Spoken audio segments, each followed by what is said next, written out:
Hello, G. Hi, Natalie. Thank you for taking the time to be a guest on the What podcast. Thank you so much for inviting me. Yeah, no, I'm so happy to have this time to talk with you. And we met in Toronto at our first meet and greet, and it's so nice to get to see people in person. So it was really nice to meet you in person instead of just in the online community. But first, before we get started, why don't you share with a little bit about yourself and your background for the audience? Yeah, hi, I'm Jie, and I have a 3-year-old son, and now he's super active right now, so I spend a lot of time with him, and I also have two birds, and it's very interesting that so my husband and we had these birds for 4 years, and they actually have their mind, a mind of their some like themselves, and I Yeah. never knew that, and it's very interesting. And so this is so I live in Mississauga, so near downtown Toronto, and yeah, and I'm born in China, and I at the age of 21 I went to France, Oh, and I studied there, and I was fortunate to study in Paris and got my PhD in biology. So I was studying longevity oh and wow. brain plasticity, and I really enjoyed the time, and with a mix of science and also arts, and really I think I was so fortunate to spend my youth there. And yeah, and then I came to Canada, and I've been working in healthcare industry.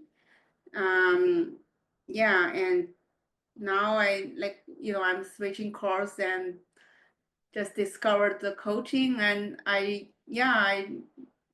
preparing my business. Wow. Okay, wait. So let me see. So do you speak French fluently?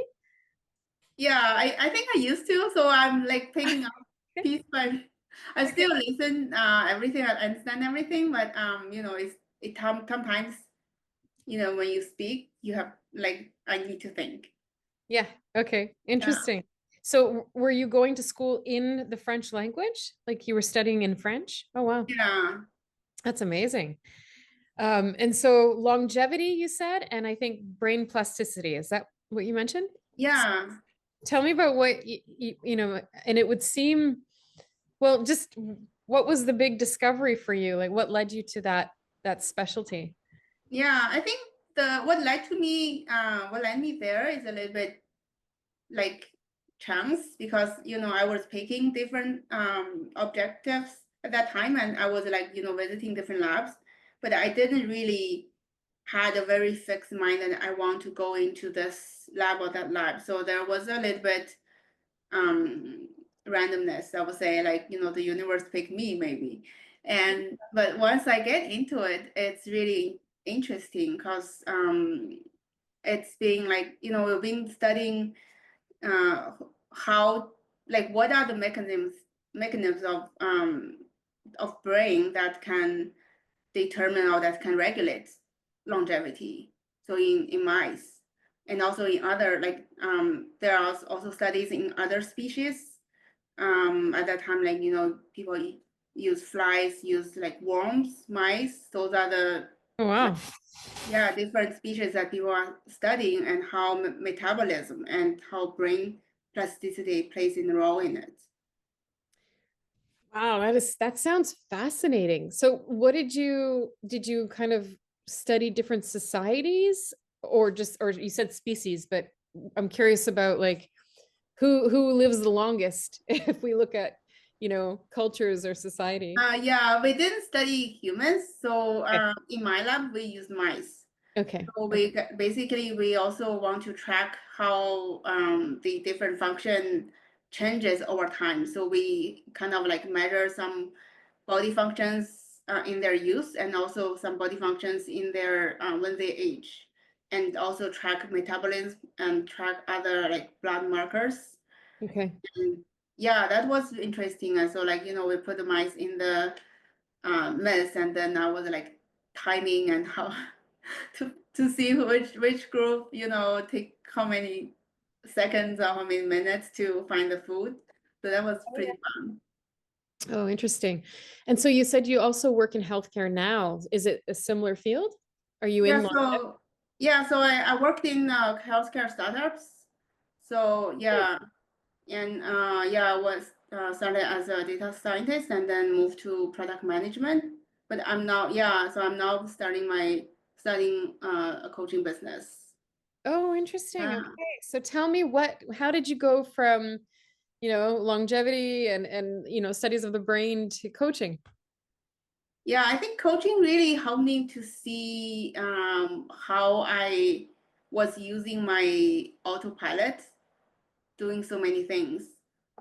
Mm, And yeah, and yeah, so I lost my job last year, and then because my son was also young, so I decided to take some time. I didn't really want to rush back to the mm, workforce, and that was a time that I had some coaching, like I was coached before, had some experience, so I decided to spend a little bit time to invest in myself and also think about like, what's the next step? Do I continue with the route or do I do something else? And so I was like, thinking and also hesitating and also like, continue to work with coaches. So I was like, yeah, maybe that's something I want to try and I want to invest in myself. So that's when I found kind of Coaching Academy this year.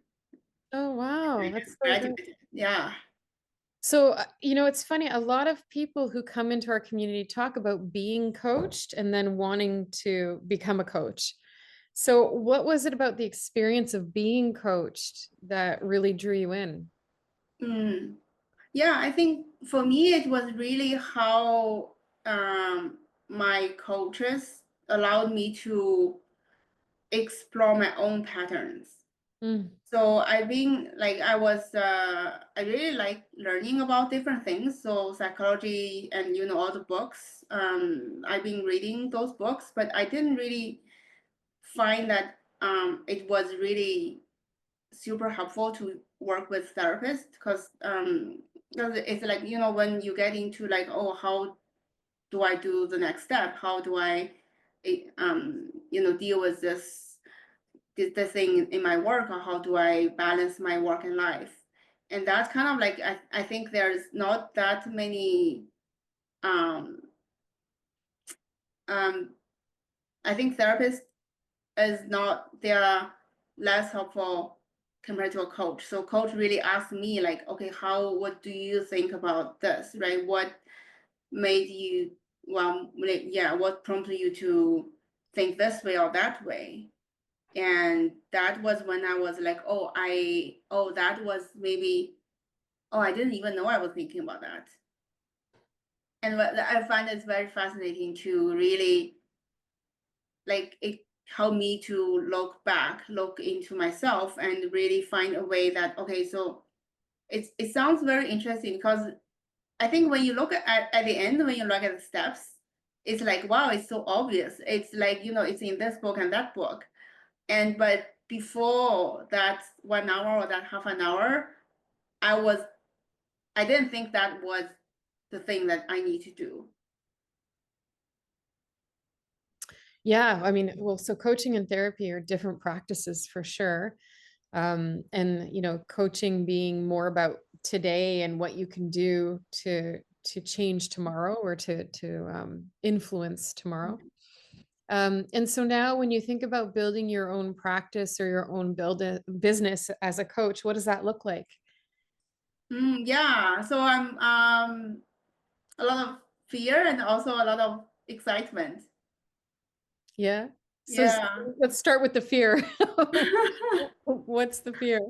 Yeah, because I've never thought about that I would, you know, build business Hmm. and start up something eh, totally on my own. So I've been like, my parents, they been worked in one company and all through their life.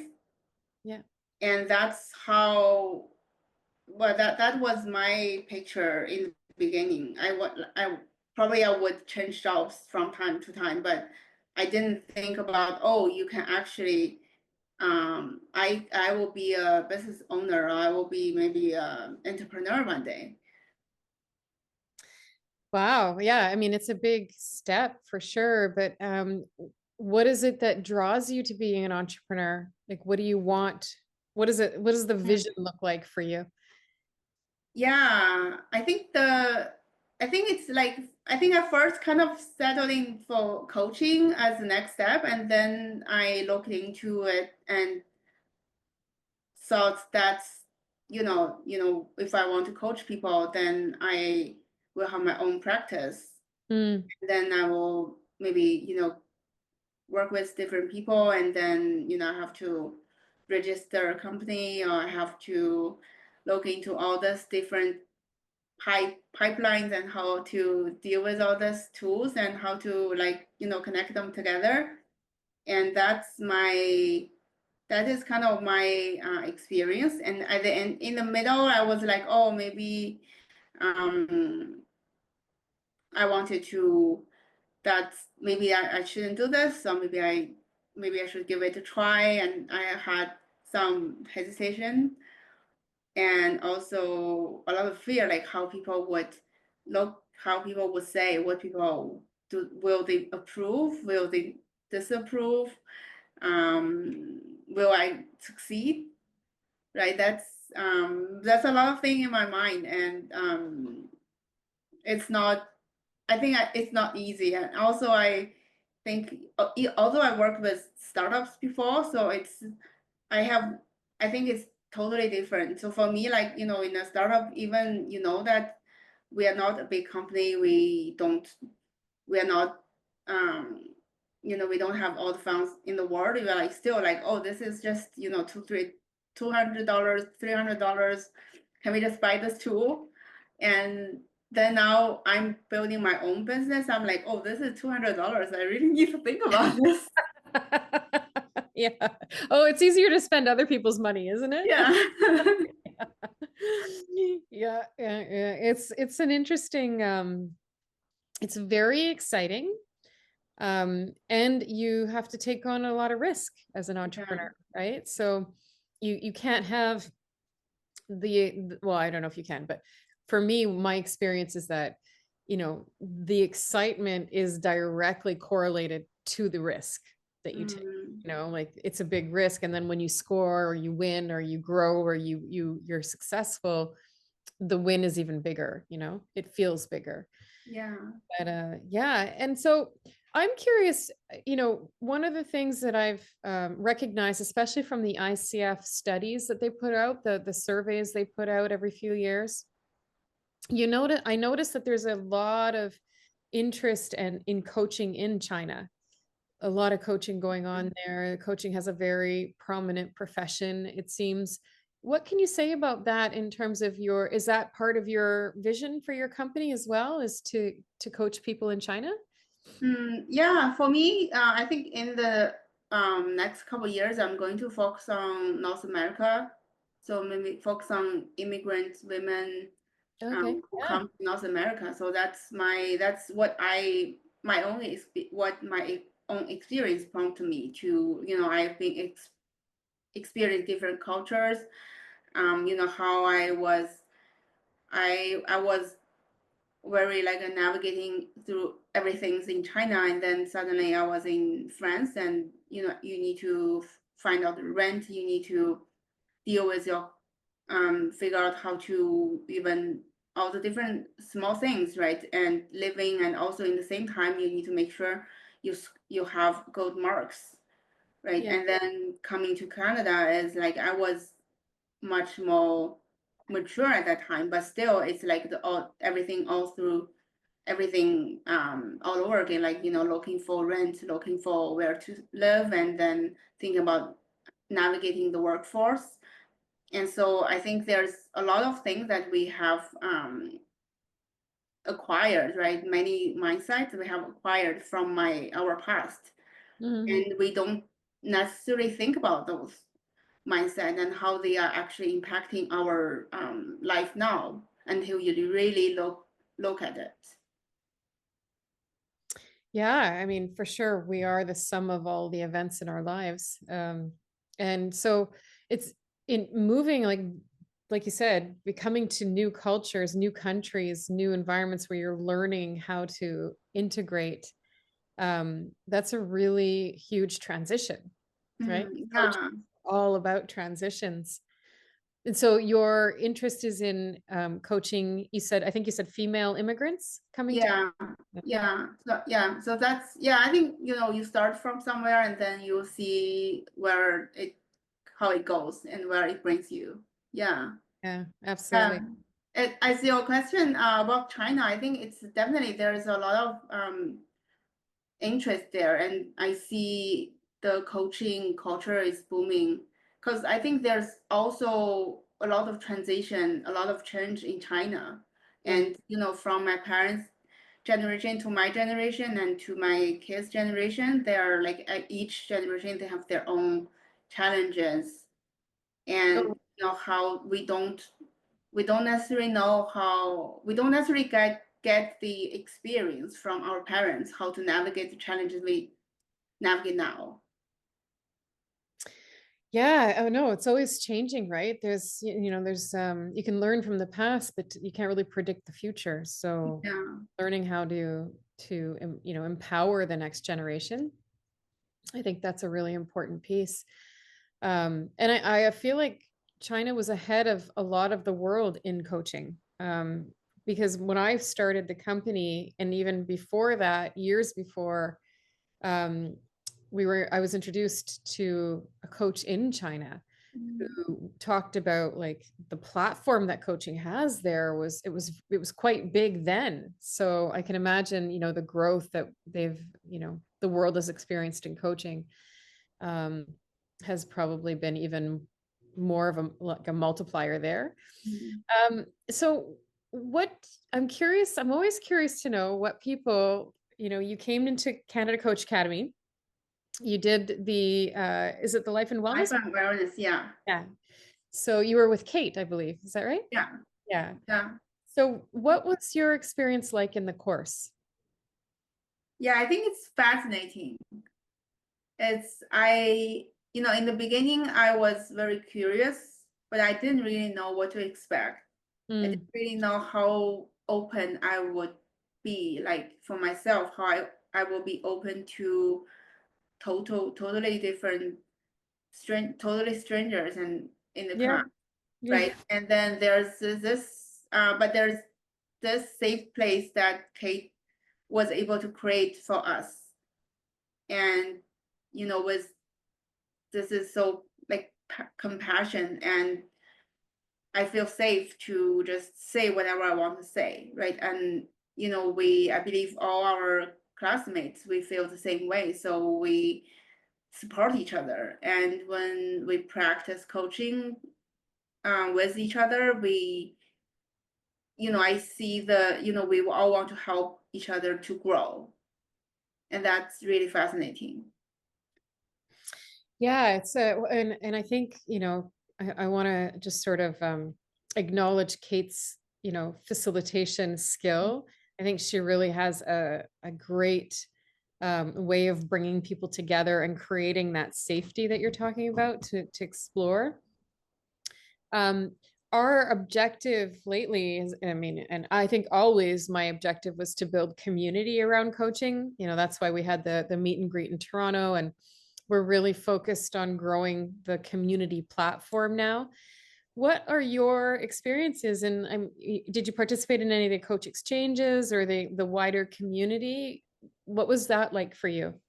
Yeah, I think that's really great experience. I'm very grateful for you to create such a lovely community. So Mm, I've asked. So I started with my exchange coaching with my own classmates, and then I posted something in the community to say that, hey, I'm a new coach, and I would love to have some exchange. And then I got a lot of replies from different people from different cohort and from different programs, and we were able to talk about our experience and exchange coaching, and we have different topics in our lives. right? So Mm, I really, and I met so many different people, and it was amazing. And recently we have an ICF study group. Um, so it's just all, yeah, it's all volunteered by different people, and they volunteer their own time. And then there's Ingrid as Gary and a couple other different people in the different groups. And so we just distribute tasks, and I'm going to do this week, and then you're going to do like 2 weeks later, and then we just share how we think mm. about one like code of ethics or how the case studies, and then we learn from each other. Yeah, I'm always fascinated by how this platform, Zoom, connects people from all over the world to, come together with this common interest and this passion. And I love that our community is so engaged in helping each other. There's so much Yeah. support. I see those peer coaching, that whole section in the community. It lights up for me every day because I see people, connecting, and it's a really cool feeling to see that, and to know that Yeah. there's so much diversity and so much, I mean, experience in our community that is super diverse across all professions and even across Canada, US, and overseas. So, um, what do you think it was the most surprising thing you learned? Most surprising things. Um, I need to think about this. Mm, Uh, I think um,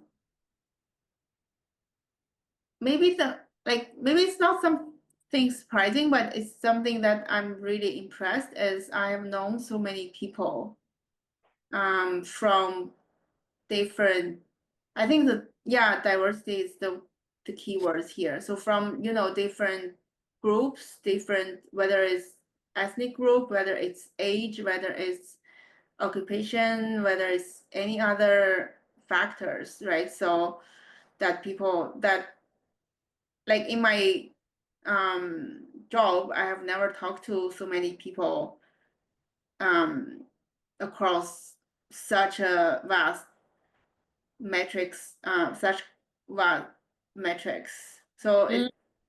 So I have learned so many things from people. I think that's really what impressed me the most. Yeah, I think there's the learning that you have from the curriculum, but I think the greatest learning is the learning from each other, right?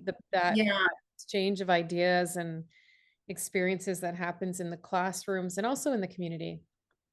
In fact, much of the reason for the community initiative right now is to bring people together in workshops like skills labs and coach clinics and keynote speakers and live demos so that we can learn from each other, because I think that's the yeah, gift, right? yeah. Yeah. Yeah. Yeah, it's so I'm really excited for the potential to even expand on a more global level too. Mm. As Yeah. we I think that also gave me a lot of courage to continue with my journey as an entrepreneur, because Mm, I really feel like I have learned so much from people. yeah. Because I'm an introvert, so I never thought that, oh, I want to, talk to people all day, and then that's how, that would be my job. And then, but it's just so different. So, because when I was doing healthcare startups, so it's like tech, and it is healthcare for sure, but it's like, how we can make this tech piece more efficient or use AI to improve the efficiency. It's not, of course, users are very important, but it's not like, I feel like, oh, there's something missing for me. So like now, like when I coach, when I, connect with people, and it's so, it's just, how we can get into a deep connection so quickly, and how we can actually learn from, like I learn from my clients. Oh yeah. Yeah, Yeah, it's an exchange, right? It's a yeah, dialogue. It's not like a one way. That's what yeah, again, I'm so passionate about coaching because the learning happens between us, you know, yeah. as a coach and a client. Um, and you know, if you think of the like coaching groups and coaching teams, there's so much learning from the engagement and the way that we, you know, interact. And so what do you think is your biggest opportunity as a coach right now? Mm, yeah, I think I really believe that cross-cultural experience can give me a lot of personal understanding when people talk about their lives and talk about their maybe challenges and struggles and opportunities. Mm, I think that's also what I'm passionate about, to learn a little bit more about like how people interact with each other when they come from different backgrounds. And I think compassion. I think I've learned to um, be very, to learn things very quickly, but the compassion piece is really how we are like practicing mm. daily, right? It's how we really show, really be compassionate, not just show that we are compassionate. What would you say is the difference between showing you're compassionate and being compassionate? Mm, yeah, that's a very coaching question. Well, I am a coach. Yeah. Mm. Yeah, that's I think showing is kind of like I want to be this, I want to have this, and also I want to maybe use this to get to somewhere. It's a mean. It's not necessarily a bad thing, but it's it's a mean. And be compassionate is really like I understand people come from different perspectives. I really understand that, they have their own values, they have their own reasons to be the people they are or to choose the path they have chosen. And I understand that. And it's not, I want to, so that I can, even like so that I can help them, right? So this is like, so that they, like, I want to understand them because, you know, I can create this space that they can help themselves. So Yeah. that's the difference, I think. Yeah, I love that difference. That's a great, you know, explanation. Um, have you taken our compassion course? Were you in the compassion course, No, Chi? I was in the Grace course. I You really were in love the it. grief Yeah. course, right? Okay. Because it's what you're talking about reminds me of some of the concepts that we talk about in the in the compassion course. What were your thoughts of the grief course? Wasn't that an incredible community? I can't believe it. Yeah. Yeah, Yeah. Yeah, I yeah, really love it. Yeah. yeah. That was a really touching, I think, is the Mm. experience to be on that journey with so many people. Mhm. I think we ended up with like 55, 56 people in that course. Yeah. Yeah, it was a really good one. Yeah. What really impact like struck me is because when in the beginning I remember you were asking us questions, and have you ever been in Oh yeah. some situations, right? And some life situations, have you? And what struck me is I signed up that course because I was just, curious about what grief is and how grief can impact people. Like, I was thinking about other people. Mm, And mhm. then when you were asking questions, I was like, oh, I actually have experienced that. And then I was like, oh, that's why, I was feeling certain way. And that is how I was thinking about some things. And that is maybe that, I want to, maybe I need to dig a little bit deeper for myself. So it was like, from a curious perspective, but then I was like, oh, that is actually, I had some of that. So it's like really like, different shapes, different degrees, different aspect of grief. Oh yeah. I mean, especially as an immigrant, you know, Mhm. there's leaving your language that's familiar to you, your home, your culture. Those are all things that we grieve, right? Yeah, We don't often call it grief, but it is grief, right? yeah. Transition and loss of familiarity. Yeah, that was something that stood out to a lot of people, I think, in that program that, you know, they were expecting to come to talk about loss of life. Yeah, It was part of it for sure, but there's a lot of different types of grief that we can acknowledge. Yeah, I really like that work. Um, and so when you think about continuing your journey as an entrepreneur, as a coach, what's next in terms of your development? mm. My personal development or my Yeah, like both. Personal and professional. yeah. I think personal development is I will continue to learn the coaching and also to like being of a coach or being Yeah. of a human being even, right? So how we bring our being to our clients to this space. That is definitely, a lot of self reflection, a lot of reflection, a lot of thinking, a lot of reading, learning that that need to happen. And I'm preparing for, hopefully I will get enough of my hours and get to the ACC next year.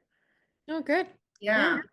Yeah. And then for the business is learning all these different tools and also like how to do even like I had worked with people from marketing from sales, but it's not the way that when you have to do those things and but you need to get good at those skills. And I think that's also um it also prompted me to rethink a lot of my preconceptions, like okay, what, like as a, especially as a woman and as an immigrant, how I think about money, how I think about asking for help, Mm-hmm. those things, right? How much do you worth, right? Those, all those questions, now it's like, okay, you have to really face it. Now it's not just, you have a paycheck every 2 weeks and then you don't need to think about this for another year. And Oh yeah, it's a yeah, different world, right? yeah. And that is something that I hear a lot. Like we have the business startup workshop series, and coaches come in there and they're, I think almost without a doubt, everybody Mhm. has said the hardest thing is to put a value on what they do. It's like to ask for the, you know, compensation for what they do. Mhm. And I had the same thing when I started coaching because it's something that you become so passionate about. It's something that is so, it feels so good and it's helpful and it's, you know, and it's compassionate and it's all those things. And then you have to put a price tag on it. And it feels like that kind of takes it, the authenticity away or somehow Yeah. the genuineness of it. But I think in the end, what I know to be true is that the work that coaches put in, trained coaches, certified coaches, to get trained, to get mentored, to do all the logging of the coaching hours. And now we've even added being coached to the program as a requirement because of the 360 learning that you get. Mhm. All those hours that you put in is worth, you know, to be paid for Yeah. that. You know, you've put in a lot of skill and a lot of time, and working towards your accreditation with the ICF is a big piece as well. And yeah, it's a great profession. It's a really, really Yeah. good place to be. Yeah. I feel blessed all the time because I get to be surrounded by people like you and all the community around us and the coaches who are doing such good things in the world. So is there anything that you would like this audience to know about how they can reach you? Do you have like a website started yet, or how are you letting people know about what you do? Yeah, yeah. So you can always find me on LinkedIn. So my name Mhm. is Jie Xu. So if you search my name, yeah, and I will, yeah, you will find me. And I also have a website. So it's called My Powerful Life. Oh, nice. Yeah, Nice. We and can put that in the description. We'll put your how, your LinkedIn profile and your website. My yeah, Powerful Life, is that what you said? yeah. That's what. Love Yeah, that. That's great. And so what was it that what's your mission for your website? yeah. So I want to support women to find their powers. So it's the power within, right? So, and live their lives. And also, yes, so maybe claim their lives, claim their future. Mm-hmm. Amazing. That's great. So we'll put that in the description so people can reach out to you. And I just want to thank you so much for taking the time today to chat with me. It was a real pleasure to hear about, your journey and also what you want for the vision of your coaching business. Yeah, thank you so much, Natalie.